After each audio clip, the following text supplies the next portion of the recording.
And the next day, I just started getting phone calls like crazy. Can you come in for a trail? It's what we call in the restaurant industry an interview. Can you come in for a trail this day? And I was just like, absolutely, yes, I can. And then I'm like, oh my God, I just said I would be in New York City in 48 hours. Like, what am I doing? So I used, I had $700 left in my savings, and I'm like, cool, this is what I can use to get to New York and stay out there and, you know, get around and survive. And I got to find a job when I'm out there. So I did that, and I ended up getting a job at Rouge Tomat on 60th and Madison.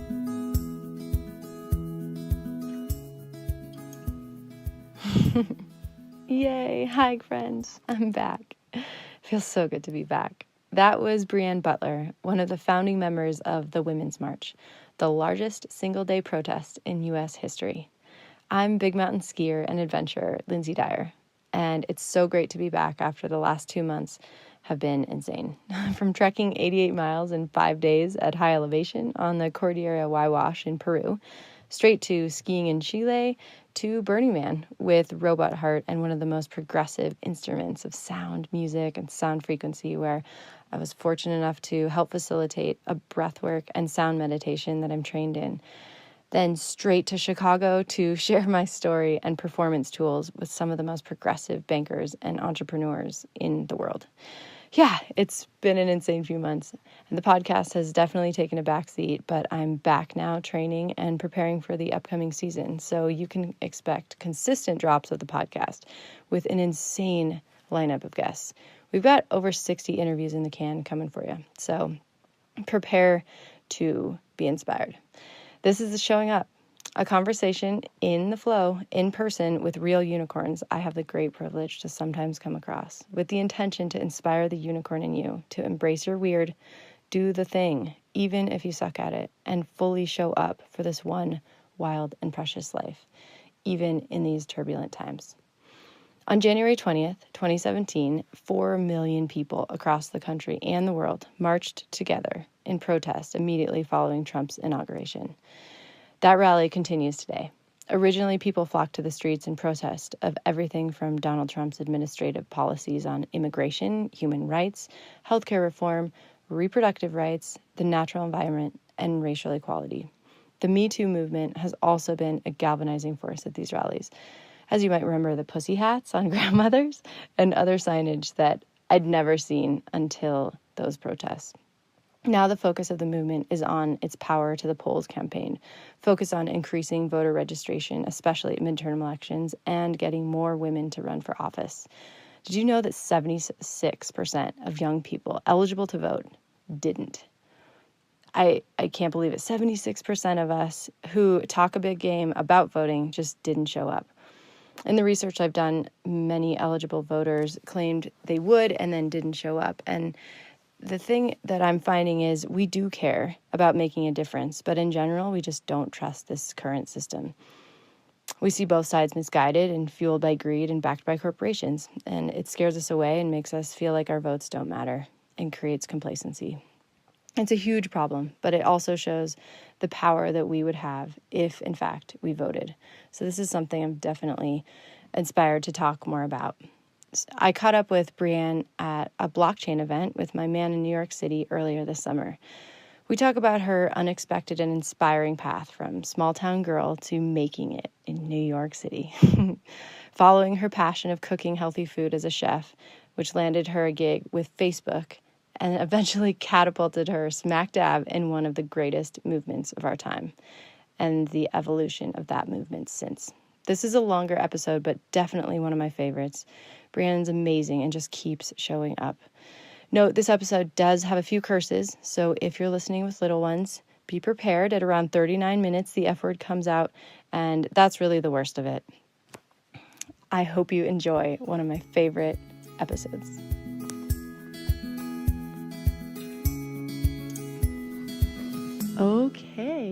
Okay, so let's just set the space and give people a look at what we're looking at. We're sitting here in Brooklyn.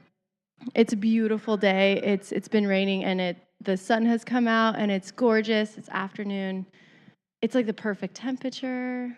It's so nice. Like, we need a glass of rosé or something. And it would Actually, be that would have been better. But instead, we have filtered water. Yeah, stay hydrated. And you're about to you gave this amazing talk at a blockchain event last night, and you're on behalf of your nonprofit. Yes. That is now going to be able to take, is it just Bitcoin or is it all cryptocurrency as donations? And this is it the first ever nonprofit that's honestly, I think it's one of the first. I know that Greenpeace accepts crypto, a few other organizations, but I mean, we're a women's nonprofit, so I feel like having women in the space, women make up less than 2%, which is already like crazy. Right. So to push that even further and be like, hey, we're a nonprofit that helps women, is run by women, owned by women, and to be able to also be in this space and start use to it educate. for fundraising. Yeah, but it's more than that. I mean, I think that what excites me about just blockchain and cryptocurrency, all these things, I see all of the potential. And coming from an organization that is decentralized as well. And we're seeing too nonprofits, I talked about this last night, but we're seeing that nonprofits are moving towards this very grassroots, decentralized approach as opposed to in the past where it was very top down. Can you talk about that? Sure. In the way P.S. There's a giant Catholic oh my God, I didn't even notice that. Across from us. Literally, it's like the God. biggest building, skyscraper anywhere near us. And it's been crazy to wake up to this thing that chimes every hour, every 15 minutes. So excuse the bells. And wow. Yeah. That's so beautiful. That was right behind me and I didn't even notice it. Yeah. So there's that. Wow. Okay. So how you're decentralized. Yes. So. Oh, you're welcome. Coming. It's 6 o'clock. You should probably be at church. We will let you know that you should. I don't know. I'm just kidding. I might burst into flames. The only. Do you ever think about that? Like the only people that are allowed to blast music is the church. Like that's so. Like why? I would like to play music at 6 o'clock on the dot. I know get away they with can it. blast music and they don't have to pay taxes. Exactly. Not a bad That's a deal. different topic. That's totally different podcast. Say, I feel like we could talk about that for an hour. Yeah. Yeah. So one of the great things about Women's March was, while the original intent was just to mobilize to DC, we saw just such a huge outpour of women from all over the world wanting to have marches. And obviously not everyone could afford to go to Washington, D.C. Not just around the world, but even in America. Like, I mean, the march here in New York City was massive. Yeah, right. And to be honest, it's good that we didn't just have D.C. because DC literally wouldn't have been able to handle us. Like, we had over 5 million people around the world march, and 3 million of that in the States alone. So it was actually a good thing that people had their own marches around the world. But yeah, I mean, the thing is this movement isn't owned by anybody. We might have folks that are visible and leaders in it, founders like myself, but we know that this is not owned by anybody. We all own this. We all put our blood, sweat, and tears. This is a piece of all of our hearts. It's very emotional, and it means a lot to a lot of different folks, and it's a very inspiring time and really a shift we've seen from January 21st, 2017, even to where we are now. The conversations that are happening. Can you Time's talk about Up, that a Me little Too. bit for people who knew maybe there was a women's march? Yes. But it represented so many different things. Can you talk about all the things that it represented to different people? Yeah, I mean, what was so humbling about this was, again, just to see that this might have been a knee-jerk reaction to Donald Trump being elected, but women around the world weren't marching because Donald Trump was sitting in our White House. Like, they were marching, again, like women in Japan marching for their right to education, women in Latin America. Their gender violence is a huge problem there. We're not talking enough about that. Clean water, Ethiopia, Antarctica, climate change, like the scientists down there, the women were like, we want to have a march because we're seeing this firsthand, what's happening, and we want to be able to have a platform to talk about this. And it was just so powerful to see the solidarity, and how this allowed women to be able to speak about their issues that were happening All the locally. issues. Exactly. And then also to see the intersects of now all of a sudden it's like, hey, like the women in Flint also don't have clean water. So they're able to like, understand like what women in Africa might be going through, and to have that parallel, again, gender violence. We had a bunch of chapters in India come about right after the attack on the girl being raped. Right after New Year's, there was like all of a sudden the next day I woke up and there was like 5 different emails from women all over India being like, we want to have a march now. We weren't planning on it, but now we need to talk about this issue happening. So it's been so inspiring to see women really coming together and uniting. And we saw the power of that, like all of a sudden, like the world is half women. Women are the most marginalized group. So for us all to be coming together and say, we come from different backgrounds, different religions, but we all agree on these things. And it's one of the reasons why we wrote our unity principles, because we wanted to have those pillars for folks to be able to say, you know what, I might not agree with you on this, but I do agree on this. So, hey, like, there's a space for me here. Yeah, do you want to talk about that? What are your principles? Yeah, so we have unity principles. We tried to be really mindful when we wrote those and getting folks from all different backgrounds, people that have been activists, people in the LGBT community like Janet Mock helped write them, political commentators like Sally Kahn helped write them. It was really, really powerful, but we basically came up with these pillars saying, we believe in workers' rights, we believe in economic justice, environmental justice, we believe in LGBTQIA rights, reproductive freedom, civil rights. I'm sorry, I'm like blanking out. You've been through a lot, though. I'm like blanking out. Wait. Well, that's fine. Maybe we could go back to how it all started, because I think there's a lot of different stories that are tied to it. Could you talk about where it began? Because like you said, you're also queuing into people that have been activists for a long time, and how is this different from what they've been doing, and how did it all of it? So right when the march started, the planning process. The march was started by a white woman in Hawaii. Her name's Teresa Shook. She's actually a grandmother, and so she started the march because she was like, I want to march for my granddaughters, which was so powerful. And I think everybody can relate to that. But then other women got involved, white women, and everything was so like, oh, everything's great. But then it was just like, hold up, we have no diversity. There's no women of color here. It's all white women. And that's also really doing a disservice for women of color that have been in this space and have been marching. Right. You look at even just what happened in Baltimore, Ferguson, like just a few years back. Look at the difference between turnout for those marches and turnout for these. We're saying the same exact chants, we're holding the signs, and the response is radically different, even from the police. So to bring women in this space that have been on the front lines of activism and are also women of color was really powerful, to not just include women of color, but also make them front and center and say, we're going to follow your lead, was really radical in a lot of ways. So how did it go from an email from a white woman in Hawaii to... So it actually all started on Facebook, which Facebook was not built to organize a march of this caliber. We actually broke a bunch of records company-wide.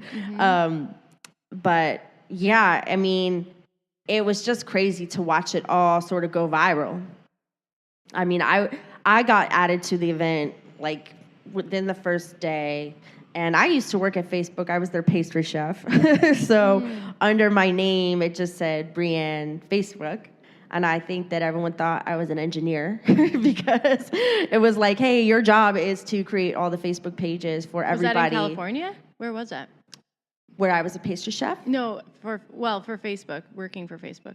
I opened the kitchen in New York. Okay. I trained out in California, but I opened the kitchen here in New York. Yeah, I want to get to that story too. Oh, yeah, it's a good one. But anyway, I was tasked with creating all the Facebook pages for everybody to mobilize to Washington, D.C. And then, again, within 24 hours, having women in Switzerland, London, Australia, Canada reaching out too. And it was like, whoa, this is actually a lot bigger. Like, we got to think bigger than a march in D.C. Like, we have the potential to, like, shake up the whole world.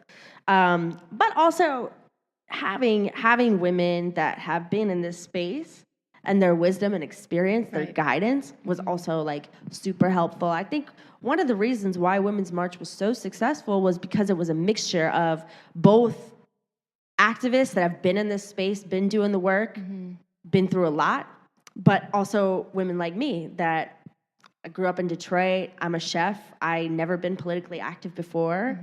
Also helping to create and birth this movement. So it's this nice mixture of people that were hungry and ready to learn, newly activated, getting guidance and wisdom from women that have been in this space. But also it was great too because to have a fresh perspective of saying, hey, like, why don't we do it this way? And it's like, oh, actually, like, yeah, why not? Let's give it a try. Yeah, I think a lot of people assumed maybe it was an angry feminist movement coming back. Oh, for sure. Do you want to talk about that at all?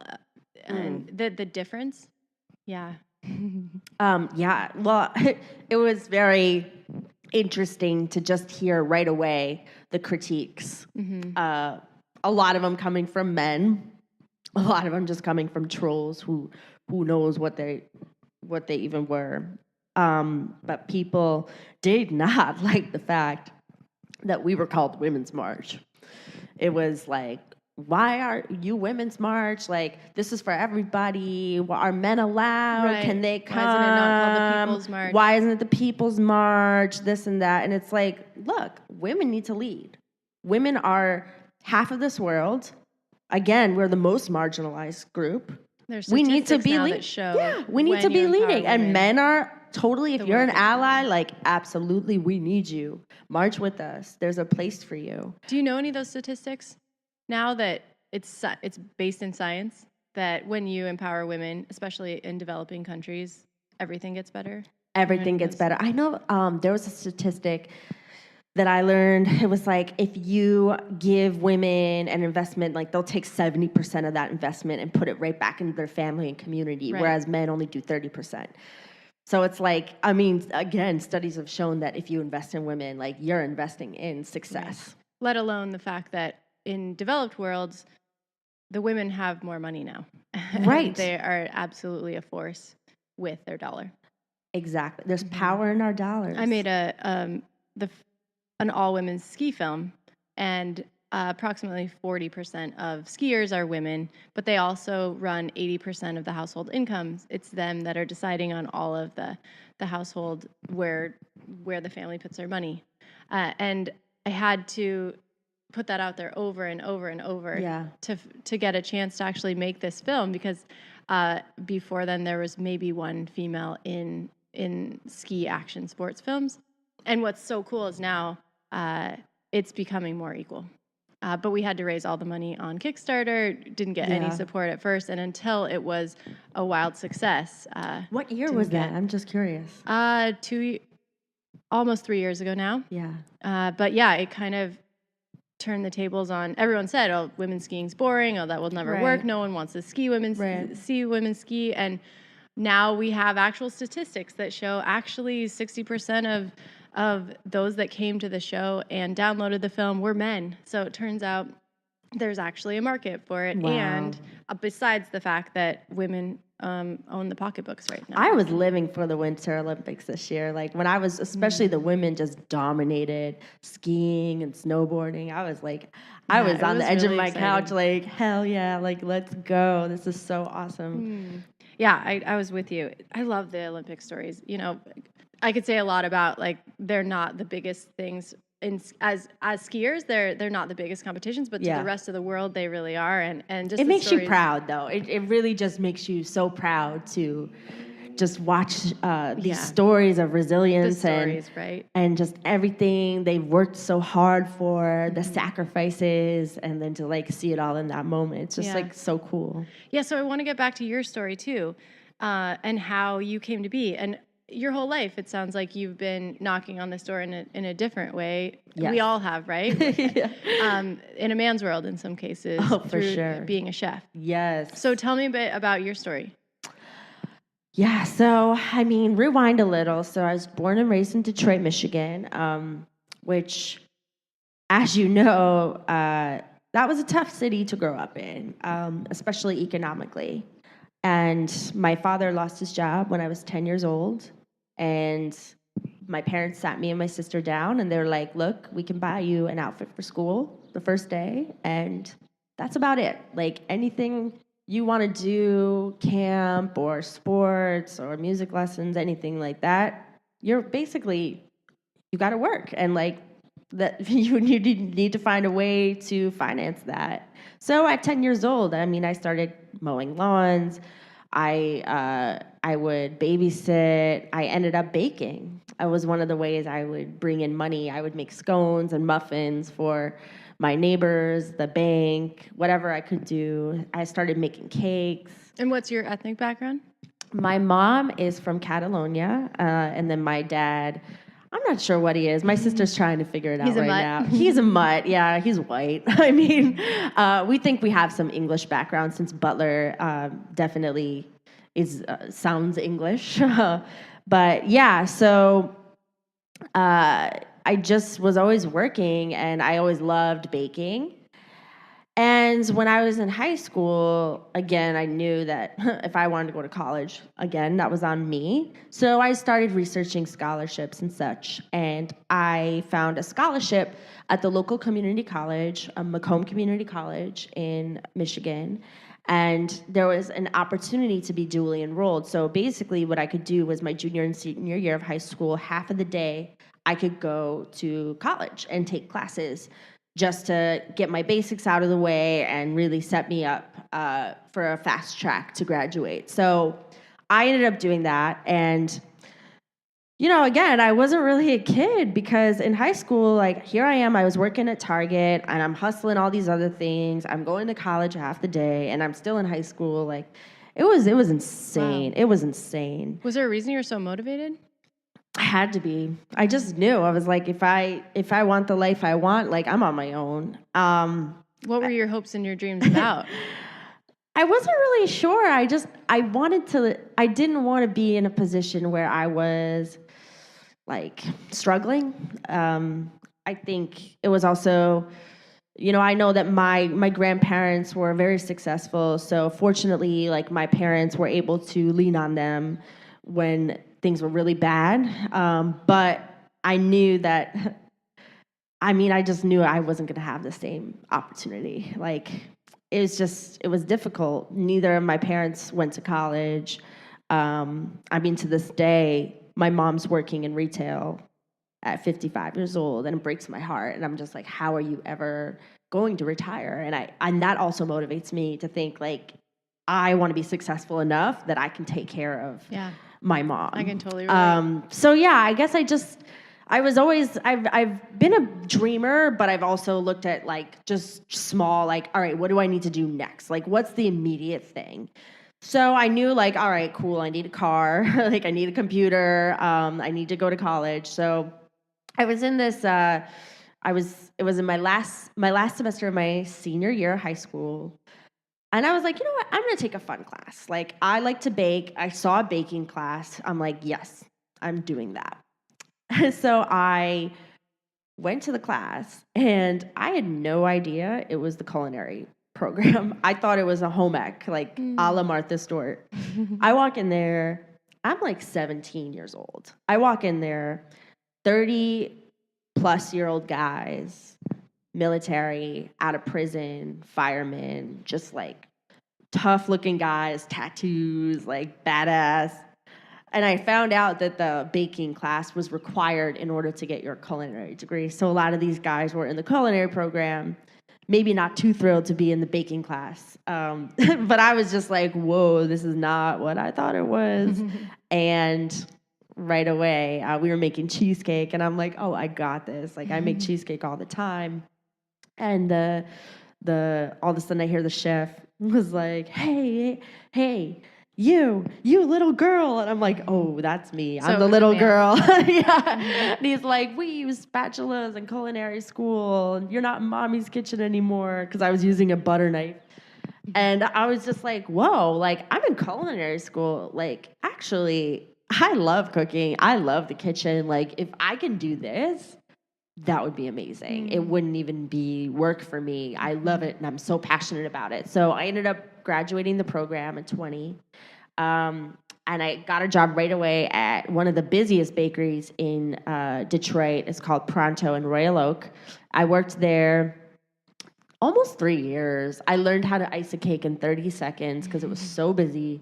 I'd get in at 5 a.m., and the delivery guy came at 8 a.m. sharp. And it didn't matter if I had 9 cakes or 90 cakes. Like, he was coming in and delivering. And that was it. So you had to just figure it out. Wow. So that really taught me time management, working well under pressure, which little did I know are skills that are super valuable, especially to me now. Along with getting up when you don't feel like it. Exactly. Yes, girl. So I did that, and then I hit as far as I was going to go there. And even then, honestly, looking back, I remember having a conversation with my boss at the time and being like, I feel like I want to move up, and I want a promotion or something. There was an opportunity to be the sous chef at the bakery, and he ended up giving it to a guy. And I asked him, I was like, look, I like this guy. Like, I'm not saying he's not qualified, but I'm just curious, why didn't I get it? And he looked at me and he said, well, John has a mortgage. I'm like, oh, okay. Wow. Here we go. Because I was a motivated 20-year-old girl at the time, and I don't need a position of that caliber. I should be fine as just a cook. And it's you don't know my situation. Right. You don't know what I'm trying to do. And that was a moment for me where I'm like, you know what? Time to move on. And I was looking in Detroit, and the recession was we're still in the middle of it at this point. People cannot pay their mortgages, let alone buy a cake. So I just always knew I wanted to move to New York. And, my family's like, oh, Chicago's easier transition. Go there, and then maybe move to New York when you feel like it. You feel like you're ready. And I was just... Because if you can make it in New York, right, you can make it anywhere, but it's tough. So I went on Craigslist, and I was looking at jobs, and there was 12 jobs or something, and I applied for all of them, and I was like, I just want to see. And I typed in New York chef, pastry chef, and there was 58 jobs. And I'm like, what am I doing? This is where it's at. So I applied, and the next day I just started getting phone calls like crazy. Can you come in for a trail? It's what we call in the restaurant industry an interview. Can you come in for a trail this day? And I was just like, absolutely, yes, I can. And then I'm like, oh my God, I just said I would be in New York City in 48 hours. What am I doing? So I used, I had $700 left in my savings, and I'm like, cool, this is what I can use to get to New York and stay out there and, get around and survive. And I got to find a job when I'm out there. So I did that, and I ended up getting a job at Rouge Tomate on 60th and Madison. They're no longer there. They relocated. But so I ended up getting that job, which was really exciting because they were doing things, and this was 2011. They were doing the gluten-free stuff, the natural food dyes, using quinoa, all these things I'd never seen before, and using fruits to bring out and enhance the desserts, using overripe bananas pureed with dates as an egg replacer and a flour replacer, and making gluten-free vegan desserts, making your own yogurts, all these things. It was so cool. So that was such a fun job. I did that for almost 3 years. But how'd you find housing and all of that once you showed up? Honestly, like, I'm also a firm believer in when you make the right decision, like, everything kind of falls into place. And it did for me. Like, I ended up finding an amazing apartment in Washington Heights. I was there 6 months, and then I found a better spot closer to work because I was working 90 hours a week. I'm like, I need the shortest commute possible. But I mean, both apartments, really got fortunate, really fortunate. I was able to just basically sign the lease on the spot and have cash for the first deposit, and just that was it. So living the dream. In New yeah, York I City. got really fortunate. I'm actually still in that apartment now. I'm not planning on leaving. So yeah, it was all working out, but it was like scary because you don't know anybody. No one in my family had ever done anything like that. So it was, and I know that at first, I think a lot of people were expecting me to come back. Sure. And I'm like, no, I'm really not coming back. And now they're like, oh yeah, you're never coming back. But yeah, I mean, I knew I had to make it happen, and I felt like this was sort of my shot. So, I was able to put my head down and really just pour everything into work. And I ended up in 18 months making sous chef at the restaurant, and it was a Michelin star restaurant. So to have no restaurant experience, and then make a high position in such a short amount of time was really a huge accomplishment. Absolutely. And I'm still really proud of that. So how do you go from that to then, like, how did Facebook come into the picture? Yeah, so I was on my way to work. I was walking down Lexington Avenue, and all of a sudden I got a Facebook message, and it was from Facebook. And I was like, is this for real? Is this a scam? And I look, and they're like, hey, we're opening a kitchen in New York for our New York offices, and you're our first pick for a pastry chef. Can you come in Friday? Why? How? So I think that they were scouting me out before. Like, Facebook knows everything, as we know. Kind of scary. But it was wild because I ended up going in on that Friday. I was off, so I was like, why not? It all checked out. It was amazing, great opportunity, and I was like, done. Like, I took the job on the spot. And then the next day, I found out the restaurant was closing and relocating. So it was Talk about being in the flow.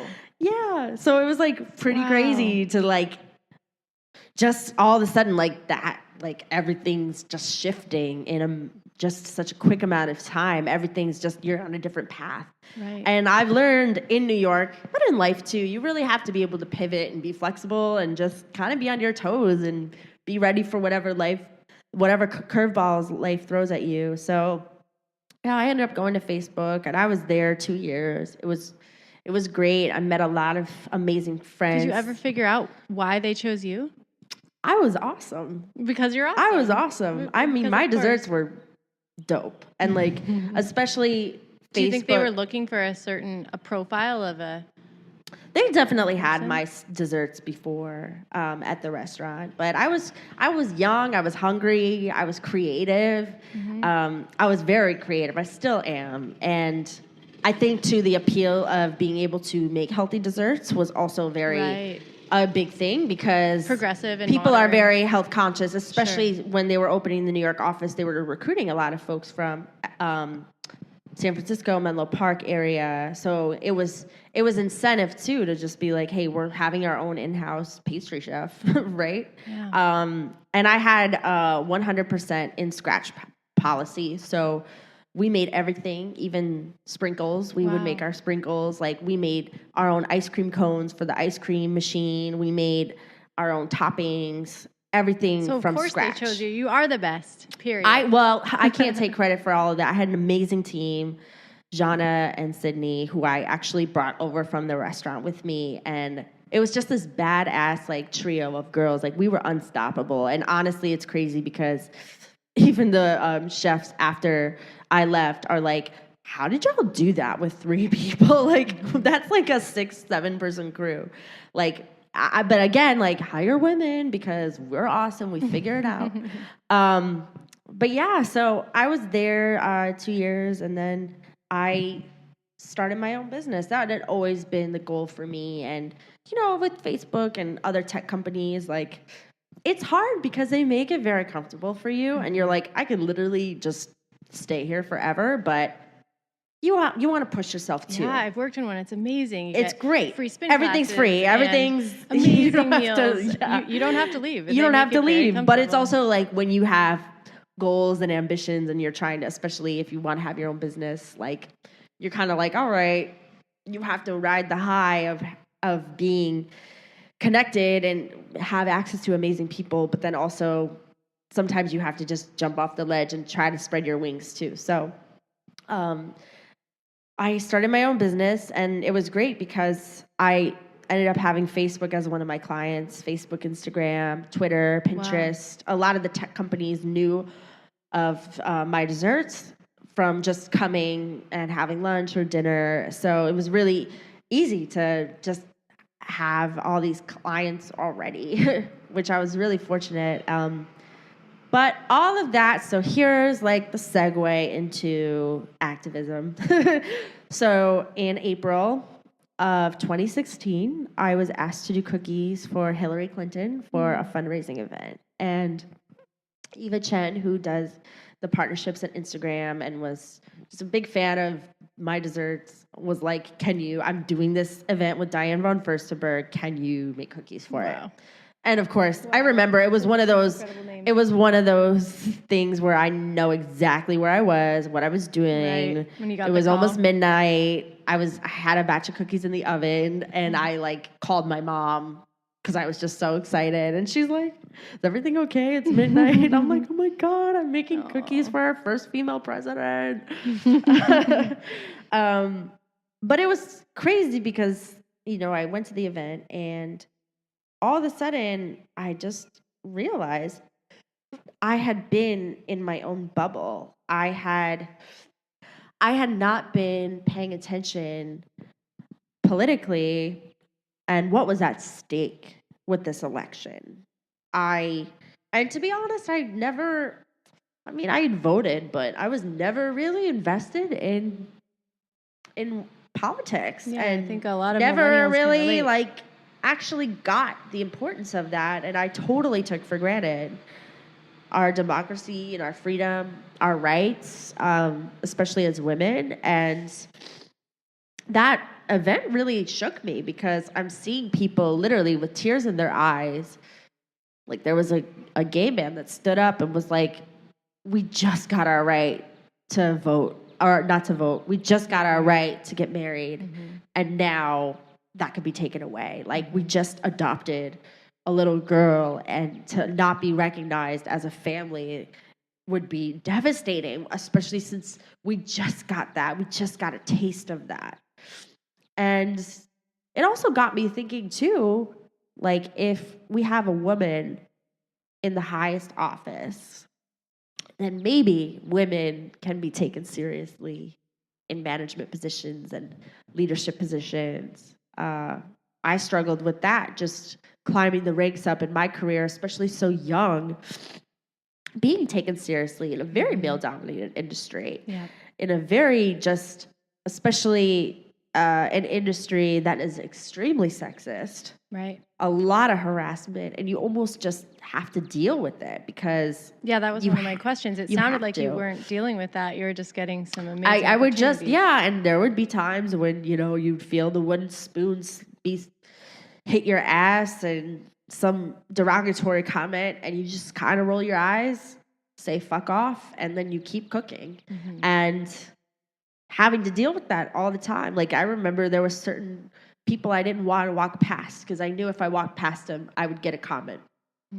What about being in a leadership position where you're managing guys? Was that ever hard? The harassment still continued. And would they take you seriously if you're their boss, or were you their boss? I felt like I felt like I definitely felt like I had to act a way that wasn't really part of my personality, just to just to be taken Command some seriously. respect. Like I had to definitely turn up the masculine side, and talk. You know, it's funny because people watch like Gordon Ramsay, like, oh, look at all that swearing and stuff. I'm like, huh, you should have heard me in the kitchen. Like I could have like definitely given Gordon Ramsay a run for his money, and I'm not really the type of person to talk like that in real life.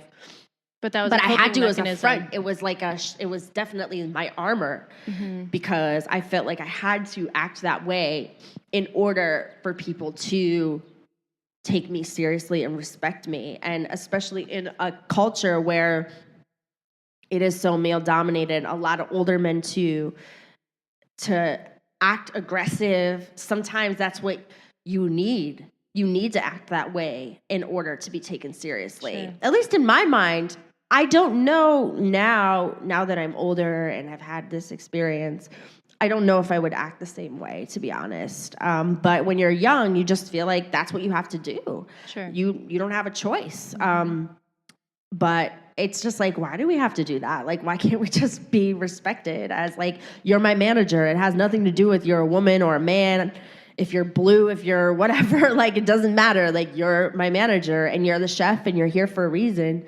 Like, why can't that respect be there? And I know it's not just my industry. No, like, it's universal. so many women, I'm sure, also put that front on at work. Sure.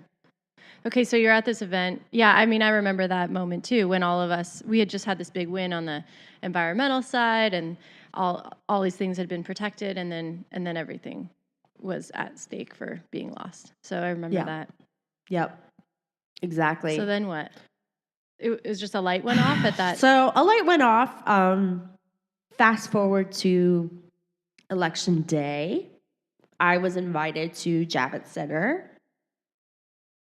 And I thought for sure, like, I was with my friend Scott. And we had champagne in the fridge. We had the pins on. We were all excited. Like, the line to get into Javits was like, it was so exciting. Everyone was just cheering and happy. Like, people were selling pins and shirts. Like, it was so surreal. Yeah. And then there was like no question. to watch it all just completely tank. It was a moment that I remember my friend Scott looked at me, and he lives near Javits. So he looked at me and he said, "Do you want to finish watching this at my place?" And I said, "Yeah, I do." And that was right when all the sand trucks started to surround Javits Center, just in case there was an attack or a bomb or something. Wow. And it was crazy. And to be honest, the rest of the night was a blur. I definitely got very, very drunk.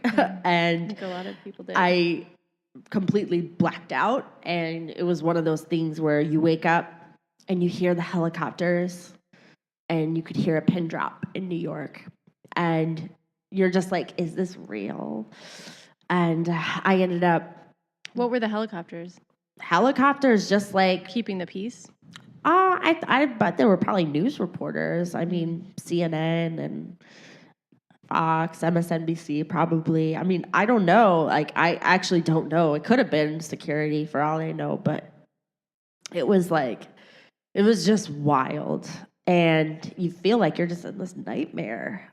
So I was on the train, and I had to get off at 42nd Street to throw up because I was so upset, and maybe a little hungover too. But there was 3 other women doing the same thing. And we all just hugged and cried around a trash can. And like, that was a moment for me of, all right, like, this is a pretty low moment, but what now? What are we going to do? Because I'm a chef. I'm a problem solver.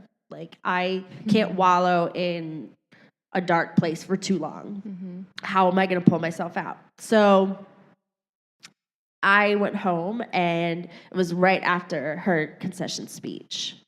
And it was just devastating. Sobbing. Again, you could hear a pin drop in New York. People were like, 9/11, 11/9, like the 2 worst days in New York City history. Like, it was so eerily quiet. Wow.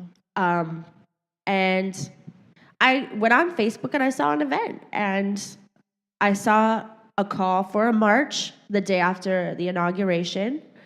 And I just knew that was the answer, like without even thinking about it. I just messaged like, I'm in, what do you need? What can I do? And like I said before, they saw I worked at Facebook and thought I was an engineer, probably. And that's how it started. But it was really inspiring because I obviously wasn't the only person that had that reaction and said, what can I do? What's so powerful about our movement was it was all everyday women at first, and even throughout the process. Yeah, can you talk about that? Like, how do you go from all these people that want to do something and sending in emails to a sisterhood that has to communicate, that there's probably conflicting, personalities, or like how do you create a movement all together that's organized? It sounds like sounds difficult. Yeah, so it was so cool because it was yoga teachers, anthropologists, fashion designers, stay-at-home moms, lawyers, all just being like, what can I do? I'm not thinking, not letting I'm not good enough, I'm not qualified enough, I'm not the right person, I'd never done this before. None of that mattered in that moment. It was like an all hands on deck, like, it's all on fire. We got to put it out. What can we do? Like, you don't have time to think about your credentials. Yeah. And there's power in that, as we saw, because the thing is when you have all these women just with a common goal. Like you said, for the first time ever, maybe letting go of their own personal insecurities to say, I don't care. I'm here. I'm here. What do you need? Exactly. But it was like we all had that common goal, and it's like, how are we going to get there? How are we going to actually make this happen? And it was crazy because even me personally, like, I ended up helping create the logo. I had never done any design work. Helped build the website. I ended up helping make a PSA that ended up being nominated for an Emmy Award. And you're just like, what? Like, I would have laughed. Like, I was at the Emmys. Like, I would have laughed if someone told me, like, you're gonna be at the Emmys one day. Like, for what? Design. Yeah, like, what? Like, I'd be like cooking at the Emmys? Like, maybe. That's beautiful. But it was just That's a really great example of showing up. But I think that it's a mix. Like, I still see women doing that, but I also see women now, like, I feel like we've gotten conditioned to the flames. Like, we're like a lobster in boiling water. Like, we're just kind of adjusting until it's going to be too late. And that's a good point. There was obviously all this momentum after because it was such a knee-jerk, like, holy shit. Right, it was a reaction. But now it's like, it's still holy shit, if not even more holy shit. But it's just been so much is going on in the news, and you're just like, this and that, and like, it's a ball of yarn that they're just throwing at us, and it's like, look this way now look that way. And it's just crazy, and you're just it's overwhelming, especially since a lot of us are first-time activists. It's very easy to be overwhelmed and feel like, oh my God, how are we ever going to get out of this? So that's a good point. Was there any change that occurred after the march? Like, what impact did it have, other than it clearly made a statement, but then... Oh my God. I mean, I feel like there's countless examples of our work. I mean, first off, most obvious, how many women are running for office now? Like, that's a direct result of Women's March. Even one of our own from the national team, Emma Collum in Florida, is running for a flippable seat in her district in Fort Lauderdale. And it's like, we get so used to these states being swing states or whatever, and it's like, why? It doesn't have to be that way. But again, we need women running for these, and women running for these roles. And even just reading the stories of women being like, I didn't like any of the candidates, so I decided to run, even though I have no experience in this. Like, women making it happen. That's one example. I feel like, too, it's been really powerful to see other marches use our model. Most recently, March for Our Lives, which was so powerful to see that. And our Youth Empower chapter actually organized all of the walkouts leading up to March for Our Lives. Over 2 million students walked out, and they organized that in a month.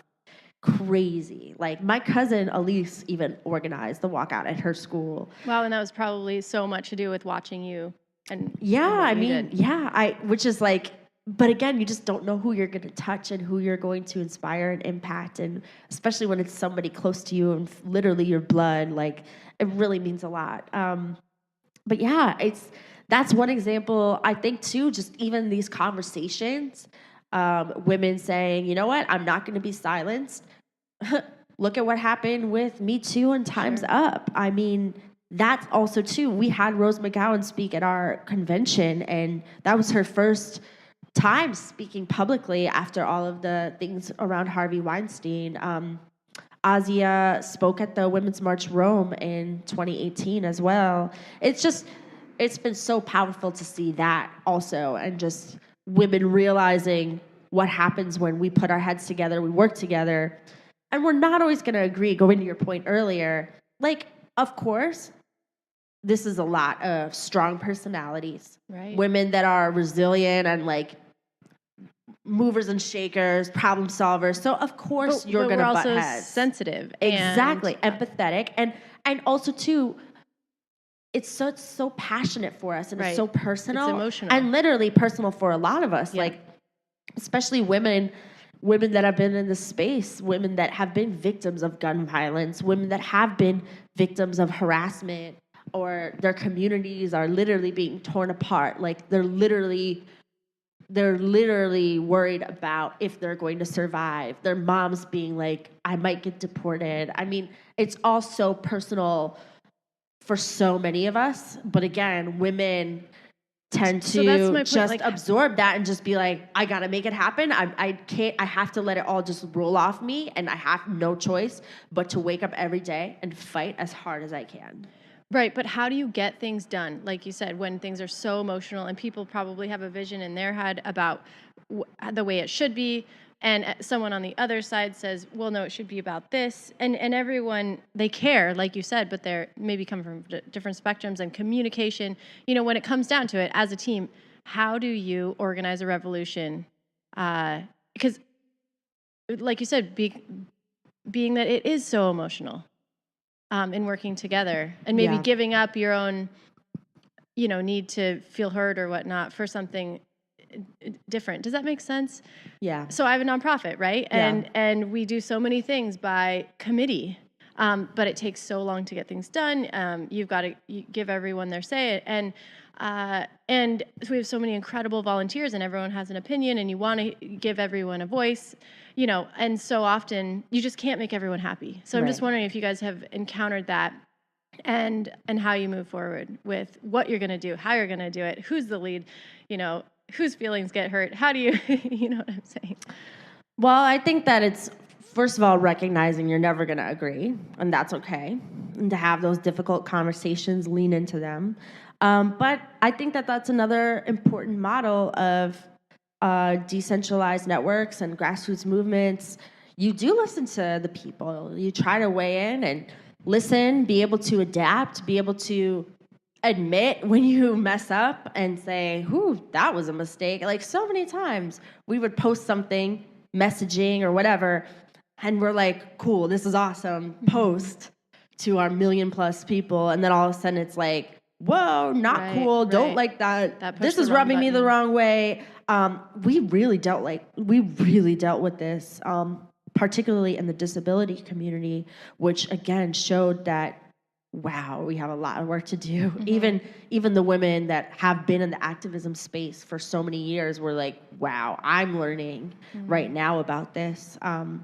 I think that's another great example of Women's March. Like, now I've noticed when I go to marches and protests, I always see ASL interpreters. Like, it's very accessible for the most part. And I think that that's another conversation we sparked, because we made that a really big priority for us to make sure we were inclusive of everybody, but also the disability community, because there's so many times just you don't even think about it. And now I find myself even just walking around New York and I think, oh my God, what if I had a wheelchair right now? Right. How would I even get around? But yeah, just even language around that, saying Even the language around women. Yeah. Like there's something new coming out every day that says, oh, you can't use ladies anymore.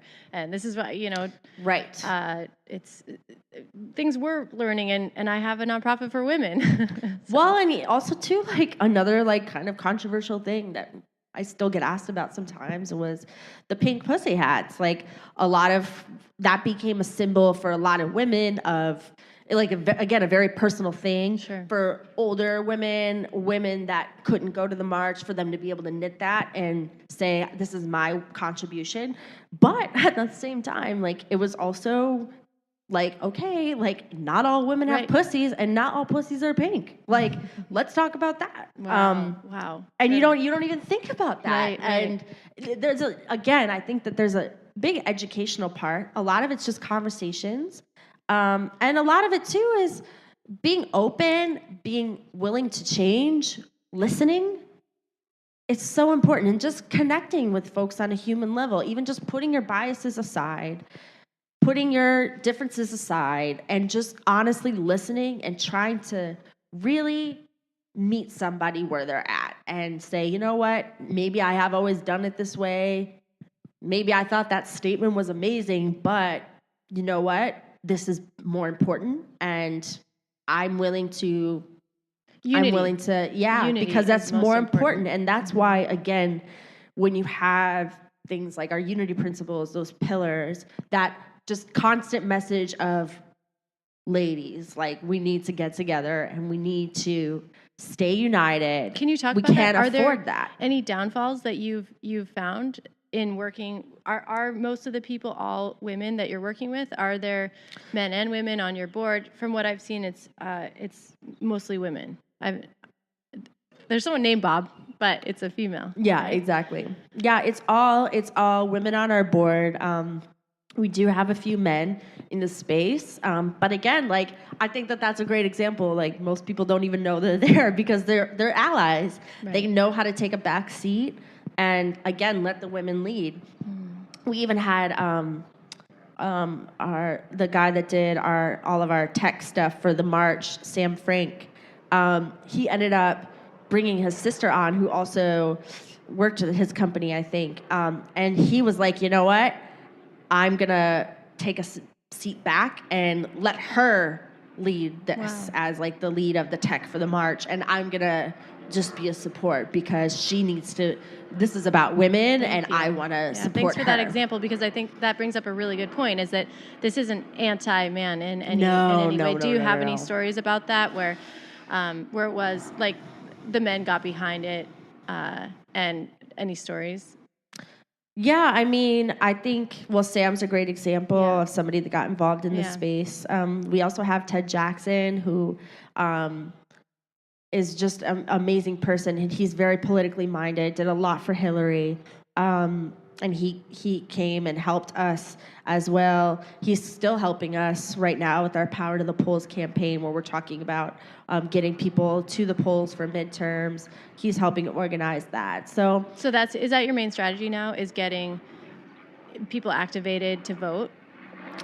I mean, it's part of our strategy. Yeah. What is moving forward? What is the focus? I mean, the big thing is how can we continue to educate? How can we continue to unite and empower? And even like organize the organizers, because What do you mean by education in this capacity? so many of the people that marched for the first time. Women's March was their first march, mine included. So educate about being an activist, or educate about the issues? I mean, it's kind of a combination. I still get people ask me, like, how do I be an Yeah. activist? Or how do I start a march? Or how do I start a revolution? And those are all, like, very, like, loaded questions. Sure. But a lot of it is just, like, what are you doing now? Because if you're not creating change, even just in your own circle, if you're not talking to your family, your racist uncle Sure. at Thanksgiving, or leaning into a hard conversation with the coworker that's always making derogatory, homophobic comments, like that's where you need to start, because that's your community, right? Don't think like, oh, I'm gonna make world change if you're not even having those conversations in your own circle. Do you have any strategies for that? Because I think a lot of people know that conversation at Thanksgiving, and that person is very, very hard-minded, let's say. And I think as women, generally, I'm making a generalization, but we're pleasers, and we don't really like to rock the boat, and we don't really like to, especially if we know that we're not going to change someone. Do you have advice for how we start to have those conversations about, especially because they might be in the workplace where we might feel compromised in some capacity for our job? Does that make sense? Like, Yeah. do you guys have strategies around that where you can start to have those difficult conversations? Yeah, I mean, I think one thing is we say often in the space is suspend judgment, which can be really hard, especially if you have an experience with the particular person. I think that the next piece is to not be on the offense so much. Really just trying to have a conversation. Like, why do you feel this way? So Oftentimes listening, it sounds listening, but even when you humanize it too, like when you hear people like, yeah, like deport them, they're taking our jobs, this and that, whatever, like close the borders. But then you're like, your bodega owner, like where you get your egg and cheese sandwich every day, like he's undocumented. Your Right. dentist, Like, bring it close to home. your dentist, like his daughter, like he would be separated from his family if that was passed or whatever it is. I mean, the thing is America's made of immigrants. America's very diverse. So, I mean, and that's just one issue, one example, but in terms of other things, I think those just are trying good to bring strategies. examples, storytelling is really helpful. Trying to just listen and not be so like aggressive. I mean, it's hard because even on Facebook, like to be honest, I have hardly been looking at it because lately I've just seen so much anger, especially women I've friended, like from the march, people I never even met, like I'm friends with them. And there's just like these, even when to be honest, I even get upset. I've been getting upset lately when I see people like ripping apart Kellyanne Conway or Sarah Huckabee Sanders. I'm like, look, rip them apart on what they're doing, like their work, they're lying, like all these things. Like, yes, go after that because it's not right. But don't attack their looks. Don't say that they're ugly or they're whatever, like these memes of look at what's happened in the past. Like just ripping it, because it's like, look, as women, I don't have to like what you're doing, and I can definitely voice my opinion on that, but don't attack somebody for their physical appearance or take joy in somebody's clear, like very obvious, like stress or pain. Like I feel like that's just a very dangerous place to go down, and it's not going to fix our current situation. It's not going to unite. It's dividing. Well, that's another brings up another good point. Yeah. Is how do you know where to even get the truth? I feel like I've tried to become more active, and then I realize, well, where am I getting my information, and what's at stake for them to pump that out to me, and I have taken less of a voice in things because I realize I just feel like I need to learn so much more before I go, pushing an agenda that I haven't totally fact checked where I got it. Does that make sense? And that it's knowing that it's being fed to me because of Facebook algorithms or other algorithms. So, how do you guys know that where do you guys get your information that you push out?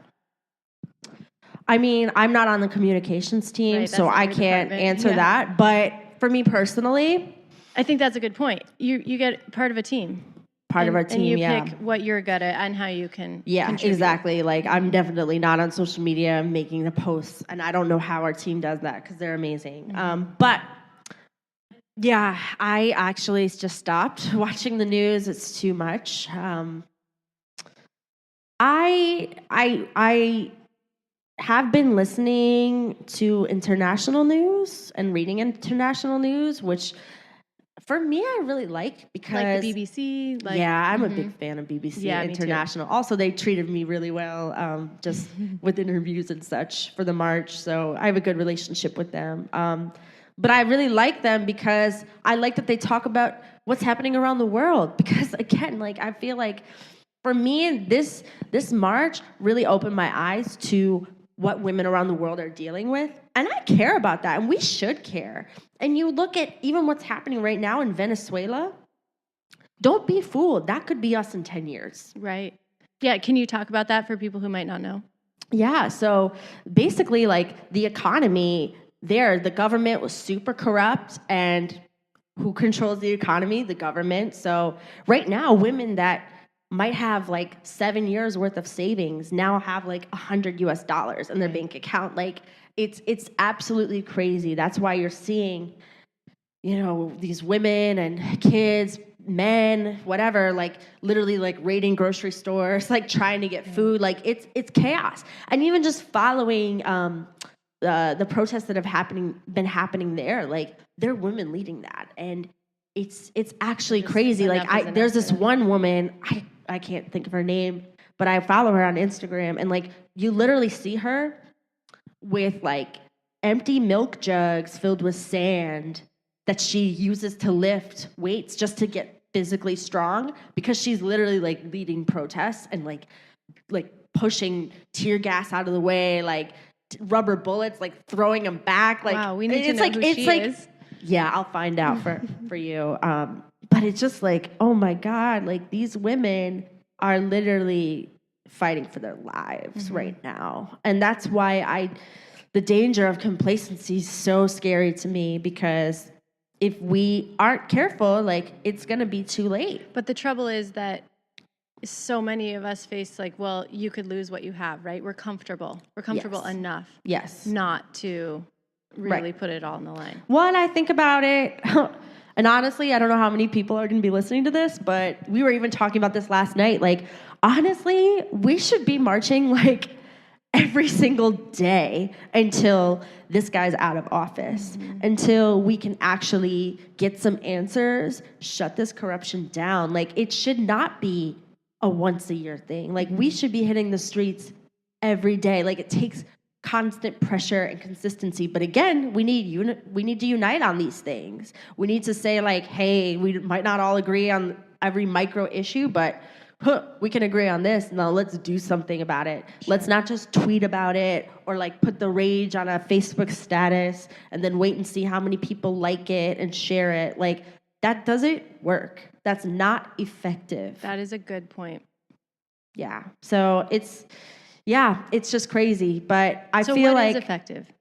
I mean, again, I think sometimes it's a combination of, it's great we have social media and tools that we're able to have a huge reach, but a lot of it is like old school in a sense that you really do need to just show up sometimes. Right.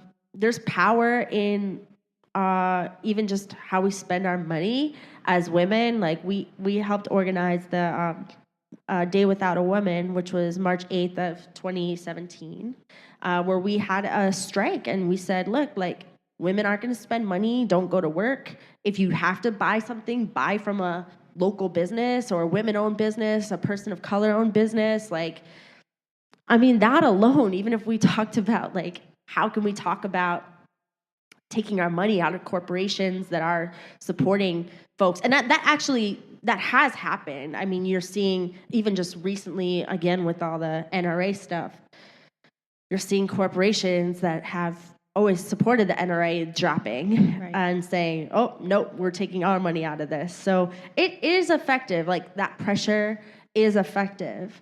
And not just talking about it and talking about your anger and frustration, but actually channeling that into action, even if it's small. Like, I think that's another thing. A lot of people think, oh, if I have a march and only like 10 people show up, then it's not a success. Like, I want to wait until it's like historic and huge and this and that. And it's like, you can have something historic with 10 people. I mean, you have to think about the bigger goal. The march is supposed to be a distraction for what's really happening behind the scenes. Whether I shouldn't say distraction, but it's Representation. Yes. Of Like all if you're the- trying all to the change ways. policy, you can change policy just by writing a letter and, saying, why is it this way or whatever, requesting, trying to get a meeting with your city council woman or man, whatever. You don't need a march for that. I mean, you can certainly try to have a rally and talk about the issues, maybe invite them there, invite their press secretary or whatever to talk about this, go Facebook Live and talk about these issues to have a bigger reach. But sometimes it's really that simple. Just even having a meeting, writing a letter. You don't need to have some 5 million person march for local things. And I think that if we all just cared about what was happening on a local level, that's going to add up into larger impact and effect on a bigger scale. Yeah, that's great advice. So talk more about where are we now and where we're going. So for us at Women's March, again, we just see an opportunity for us to really be an umbrella and continue to bring together different folks of different backgrounds, religions, communities, organizations, nonprofits that might not have ever worked together before. And it was cool because now you're seeing like folks that maybe have been at every single march for climate change. Now they're like, oh, wait, actually, I should march for racial injustice because it's all tied together. It all intersects. So continuing to talk about that. Also, we have a lot of first-time activists in our space, myself included, to continue to support them and say, hey, we know you're feeling overwhelmed. Like, we are too, but like, let's try to figure this out. Right now, we're doing something called Power to the Polls, where we're going around to our different chapters, particularly in red states, working with them, doing on-the-ground building, trainings, rallies, door knocking, workshops, just to try to, again, reach as many people, build partnerships on a local level, and just try to create this web of like, we're all here and hopefully we can activate all of this if we need to, or continue to have smaller activations around the country at all times. It's going to lead to something bigger. Sure. Can you talk a little bit about fundraising? Like, obviously, we were kind of brought together by this thing called blockchain, and that's one new avenue of fundraising. But any other suggestions or how you guys have found your best options for fundraising? Yeah, I mean, to be like completely honest and very vulnerable right now, like we're really struggling with fundraising because a lot of people only want to give when we're having a big flashy event. Mm-hmm. And the reality is yes, the big flashy event's great and it is impactful, but there's also day-to-day operations that need to happen. How many employees do you guys have? Oh my God. What do we have? 7 full-time? Wow, that's great. That's great. Yeah, I mean, for what we're doing though. It's massive. Yeah, it's not a lot. Right. It's not a lot. So yeah, to even just be able to grow our team. Mm-hmm.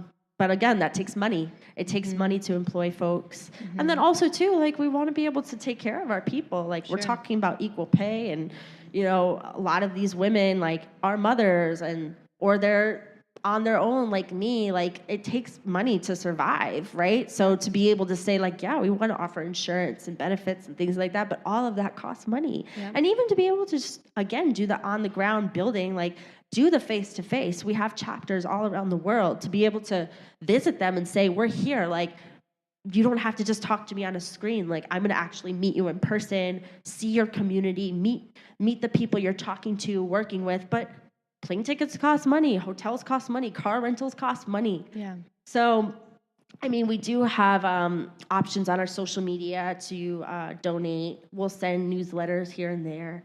We just sent one for Mother's Day, asking people to donate. And then we also on our website, we have an option to donate. But, right now, I've been exploring and how we met, just the opportunities with blockchain technology and the cryptocurrency space. And it's really exciting because I see this being a solution for a lot of problems women are dealing with, because a lot of the problems we're dealing with go back to economics. Absolutely. It goes back to the fact that maybe I do want to run for office, like Emma right now.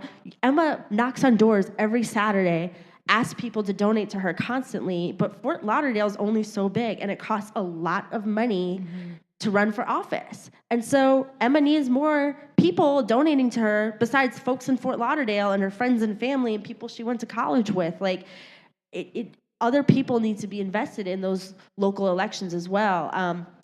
It costs money to leave a toxic relationship, an abusive relationship. Right. It costs money to leave a job that you're not passionate about. Empowerment costs money. Exactly. Yeah. All that costs money. So, but I feel like if women actually had the ability to self-fund like things that they are passionate about or things that they want to change, like, why do we need other people creating organizations that are gonna provide these solutions? Like, women are already making these solutions. Like, we should be able to self-fund them. And if we're economically empowered, if women have economic equality, then we can talk about all other issues, right? Yeah. Everything, if we want to talk about poverty, if we want to talk about, I mean, whatever. Like, I think that a lot of it ties back to economic liberation for women. Absolutely.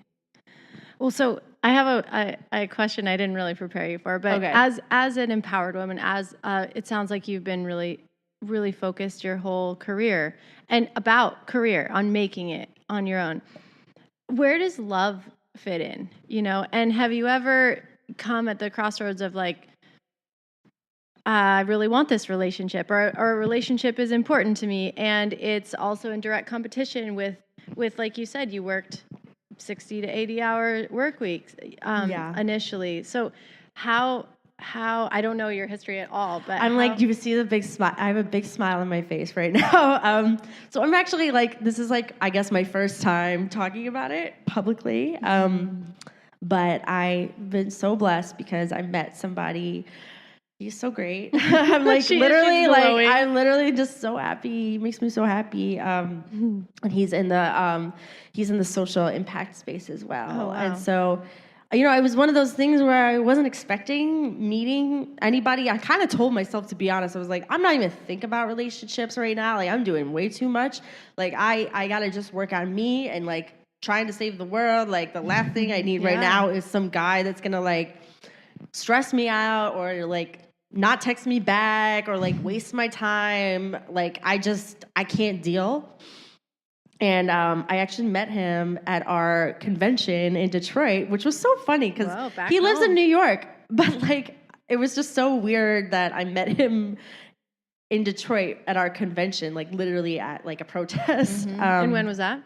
In October, yeah. And we're still together. So awesome. But he comes from a very political family, a lot of just history there, and he's always been very active, and it's so nice to be able to have somebody to lean on and to have somebody to be able to to talk about things, and even just having him just talk about like, hey, you mentioned this, but like that's kind of like, you might want to think about rephrasing that because it could be a little offensive. It could be taken the wrong way, or even like, I know you don't mean that, but it's coming across this way. So you might want to think about that in a lot of ways. I mean, it's cool because we're both Leos, so we're both like very, and I always thought if two Leos got together, like the world would like end or something. It'd be like too much.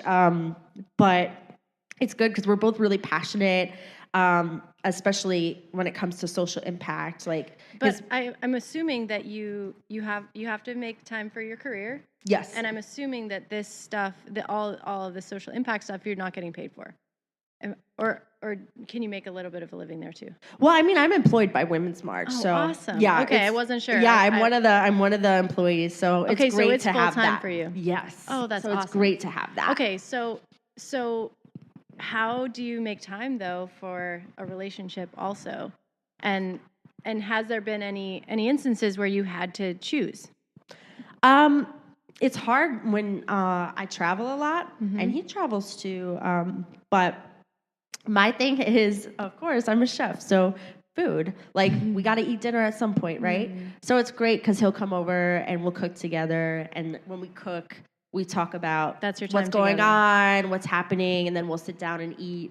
And that's a really special time for me. And it's cool too because I haven't been cooking because all this stuff has just been so crazy and completely, just my life has dramatically changed. To go from being 90 hours a week in a kitchen to like not cooking at all is kind of jarring. So it's also really good for me to have that moment, that night where I'm making a meal and we cook all kinds of things. And that's who you are. Yeah, Cuban food, or we'll make Thai food. We made Thai food the other night.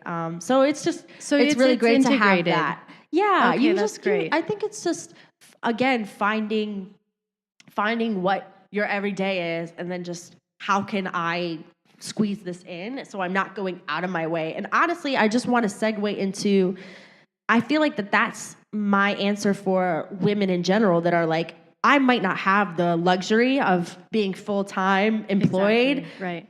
being an activist, or right. working for a involved, nonprofit. But I only have so much time Exactly. and a family or a relationship. So it's like, okay, cool. Like, let's dissect your day. What are you doing every day?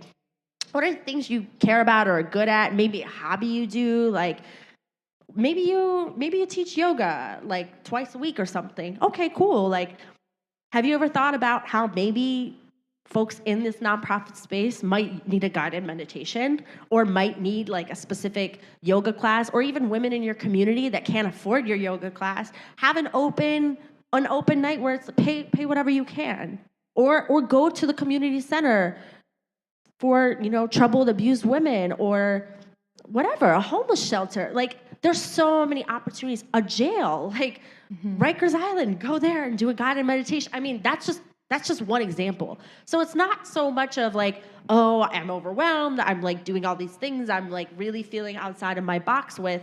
It's like, no, you're already doing this. Like, how can you now integrate it into what you're already and doing? apply it towards making the world a better place? That's great. And then advice for guys who might be in the same place, same thing. Well, for guys, be an ally. I think the biggest thing I've noticed is guys organize the other guys, right? Because if a girl tells a guy, that's what you just said is really offensive, it's sexist, it's homophobic, whatever, like, they might kind of scoff at that. Or they might say, whatever, I just won't say it in front of you, but I'm going to still say these things in the bathroom or whatever, in the locker room, in the gym. But when a guy is like, yo, that's not cool. Yeah, like, you're right. That's not cool to talk about women that way. Absolutely. Then all of a sudden it's like, wait. So much. Wait, like, that is different, because I think a lot of guys too, I think on both a giving and a receiving end, a lot of these slurs or like just offensive things, the quote unquote locker room talk, like a lot of that is because it garners a laugh, or now all of a sudden, now look at this guy and all his conquests, like, wow. But if a guy is shutting that down and being like, no, that's not cool, like, now I think less of you, like, all of a sudden the guy might be like, oh, wait, like, actually, Well, and everyone listening also are Exactly. taking that in, and it means a lot. It's part of that social cultural change, that's so important. And that's where I see guys playing a huge part in that. Also in the workplace, like, if you're in the meeting and the woman's trying to speak up, like, let her say something. Like, hey, she was trying to say something, or let her finish her point, or even just not taking up as much space. I mean, even, it was funny because even the panels last night, I noticed, I think I called it out at one point too. I was like, there was like 20 people on panels tonight, and like, how many were women? Like, y'all were amazing, but we got to do better. But I was also like, it was interesting even just watching some of the guys. Like, I could definitely see, because the first panel was going a little long, and I could see like which guys were like, oh, I'm going to like cut my answer down, right, because she just spoke a lot and like she said amazing things, and so I don't want to take up too much space. And then there were some guys where it's like, they didn't. Now I'm gonna top that. You just talk all this time. Like, now I'll talk longer. Like, it's just, even I noticed that. That's just one example. So I think this is, it's gonna take time, but being aware of these things is a big part of it. And sticking up and using your voice, Exactly. especially when that feels pretty scary. Yeah, it can, no matter what gender. I usually finish with, if you had one piece of advice for you at a younger age when she really needed it, what would it be? Oh God. There's a lot I would tell myself. And not just like, oh, wear sunscreen. Be yourself. I would say just keep going. I'm a very passionate person and I love hard, but I sometimes when I feel depressed, like I also really, that affects me. Energy affects me. And even last year I struggled with a few times, like summer was honestly a blur to me because I was not in a good place. It was really hard for me even just to get out of bed. Like I would literally just put my laptop in my bed and just try to work and try to get through the day. And it was not good to feel that way. I think that slow down would be one of them. I've been hustling since I was 10 years old. So to just say like, hey, slow down, take care of yourself, forgive yourself, love yourself. Like you're going to mess up. It's okay. That's huge. It's going to be okay. Like keep going, build, if the wall falls down, one brick at a time, it's okay. Like I look back on certain instances and I just thought, my world was ending, whether it was, a relationship or problems with my family or whatever it was. And, you look back on it and it's just like, you got through that. It was okay. When you were and sure it was all over. A lot of times it leads to something else too.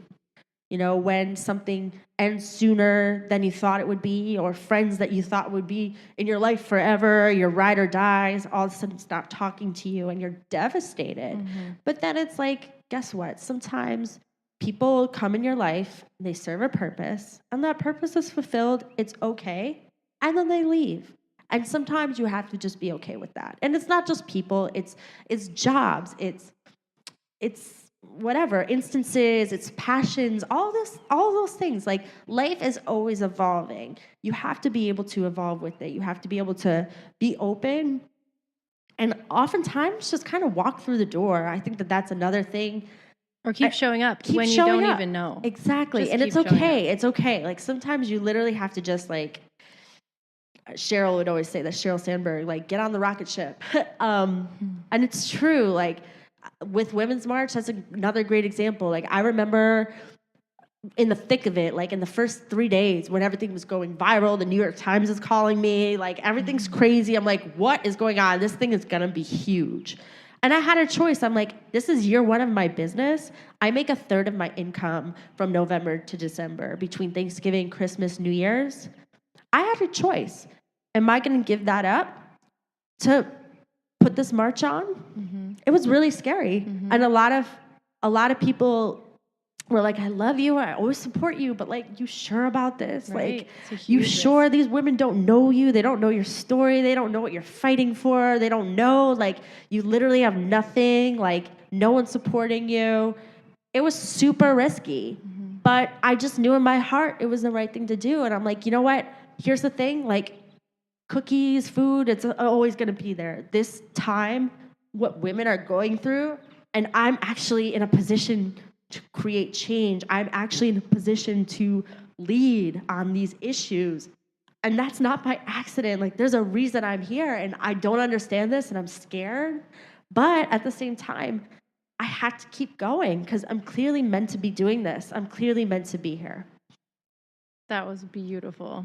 I think a lot of people can relate when you're so in the thick of it. Yeah, for sure. And you're like, what am I doing? Like, I'm doing? Nuts. Like, I was literally like prepping Thanksgiving dinner, like holding a conference call with 200 people I never talked to in my life. Like, my family's like, what's going on? I had a trip to Tulum for New Year's planned like months before.